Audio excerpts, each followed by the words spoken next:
In today's video, I'm going to teach you how to enable and use Live Caption in Google Chrome.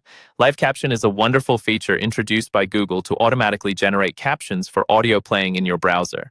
This can be particularly useful if you're hearing impaired or if you're in a noisy environment where listening is a challenge. Enabling this tool is straightforward, and I'll guide you through each step to make it easy to follow and understand. First, let's make sure you have Google Chrome installed and that it's updated to the latest version. Having the latest version ensures compatibility and access to all the newest features, including Live Caption. Once you've confirmed your browser is up to date, open Google Chrome on your computer. Next, you want to access the Settings menu. You can do this by looking for the three-dot menu icon located at the top right corner of the browser window. Click on it, and a drop-down menu will appear. From this, select Settings.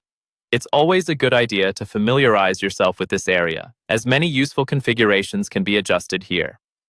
Now that you're in the Settings menu, navigate to the Advanced section. You'll find this option by scrolling all the way to the bottom and clicking on Advanced, which will expand additional settings.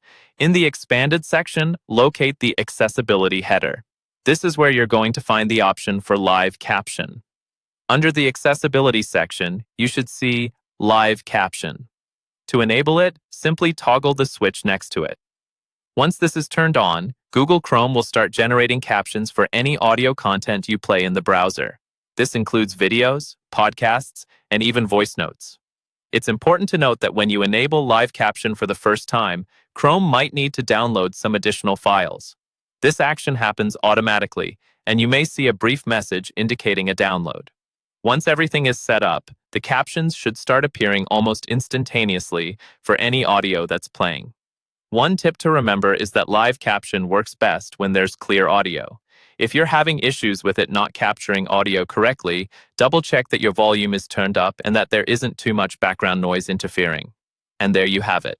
By utilizing Live Caption, you're making your content more accessible, whether for yourself or others who might benefit from visual text representation of audio. Just remember that you can always return to the accessibility settings to toggle Live Caption on or off based on your needs. Thanks for watching, and I hope you find this feature as useful as we do. Make sure to subscribe for more helpful tech tips, and leave a comment if you have any questions or if there's a specific topic you'd like us to cover in the future. Have a great day.